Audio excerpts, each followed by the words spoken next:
Ketemu lagi dengan saya Diarita, teman kamu berbagi cerita dan bertemu bersama.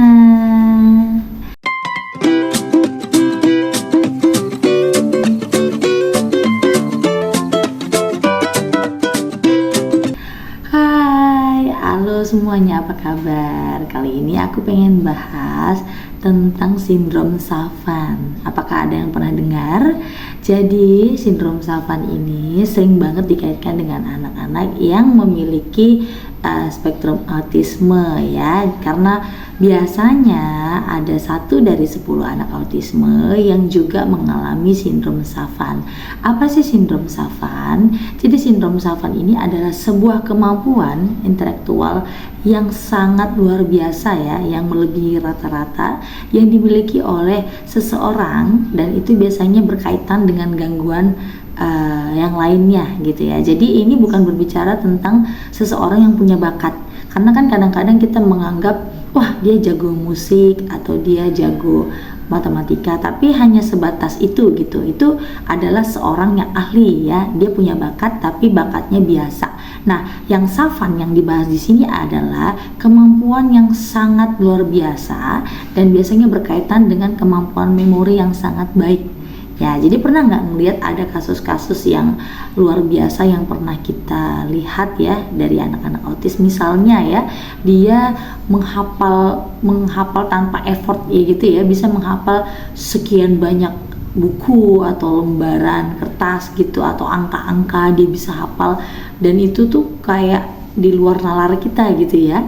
Jadi yang kemampuan orang rata-rata jenius mungkin bisa menghafalkan 5-10 lembar gitu dalam beberapa detik, sedangkan dia mungkin bisa sampai 100 angka gitu misalnya ya, yang bisa dihafalkan dalam satu waktu kayak gitu. Jadi pernah nggak ada nonton show yang menunjukkan anak-anak autis dengan keterampilan mengingat memori yang seperti itu? Nah, itulah yang dinamakan dengan autis Savant ya. Jadi kemampuan memori dia itu sangat luar biasa, dan bukan seperti orang-orang pada umumnya atau orang-orang yang ahli gitu ya, karena memang intelijensinya mungkin biasa aja, nggak yang IQ tinggi gitu, tapi dia punya kemampuan itu karena memang berkaitan dengan gangguannya dia dalam hal kognitif tadi ya. Jadi anak-anak atau orang-orang dengan sindrom Savant ini, dia itu kadang-kadang kemampuan memorinya dia itu nggak berkaitan sama kemampuan sehari-hari gitu ya. Jadi mungkin dia mampu menghafal sekian banyak angka, atau dia mampu sekian banyak bahasa gitu ya yang pernah kita dengar atau kita pernah lihat, tapi dia nggak mampu misalnya melakukan kontak mata dengan orang yang berbicara dengan dia, atau dia mungkin saat berbicara random, nggak nyambung gitu ya. Jadi kemampuan memori itu ya itu aja gitu yang menjadi skillnya. Makanya ketika kita melihat kondisi seseorang sepertinya ya dia punya sindrom Savant, itu perlu adanya pendampingan agar kemampuan dia itu bisa diakomodasi dan juga didampingi supaya bisa berguna gitu ya. Misalnya ada kemampuan seseorang yang mampu menggambar dengan sangat cepat gitu, tanpa berpikir gitu dia bisa menggambar gitu, atau misalnya dia bisa menuliskan kata-kata dalam berbagai macam bahasa gitu misalnya.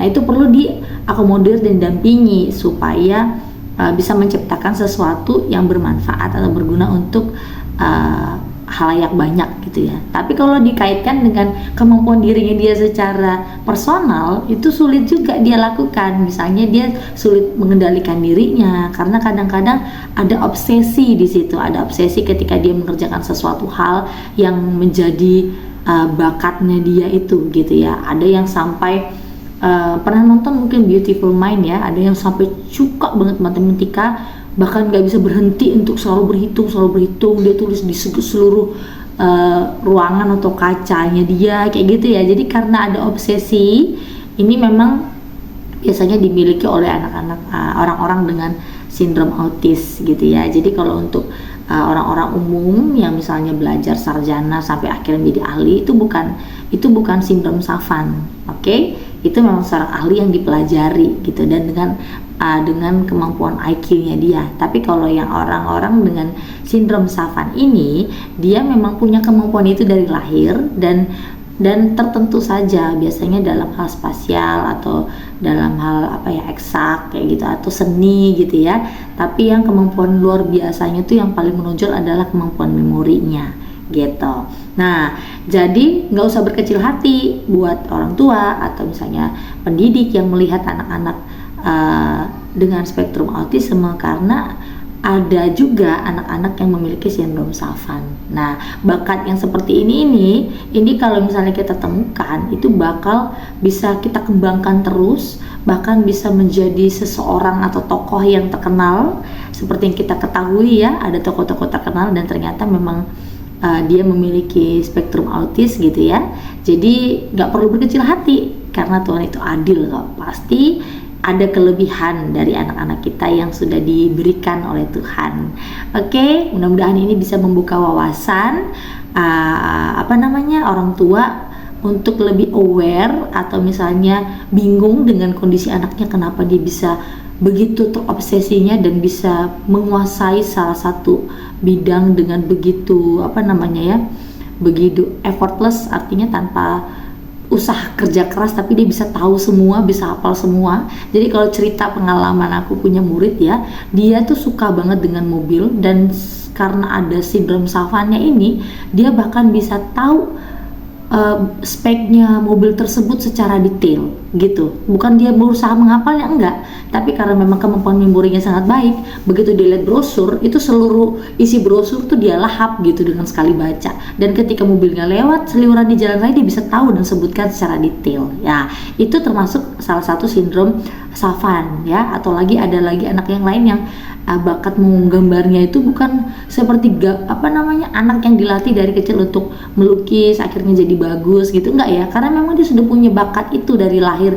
Jadi dia suka menulis dan tulisannya tuh atau gambarannya itu sangat cepat gitu, tanpa berpikir gitu. Jadi dia bisa memindahkan denah suatu tempat itu ke sebuah kertas gitu dengan sangat detail. Bahkan jalan-jalannya, lampu merahnya berapa, gedungnya berapa tingkat, itu bisa dia pindahkan secara detail gitu. Nah, itu karena kemampuan memori dia di luar kemampuan orang-orang biasa gitu. Bayangin ya, kalau misalnya hal tersebut bisa kita kita kembangkan lalu dimanfaatkan untuk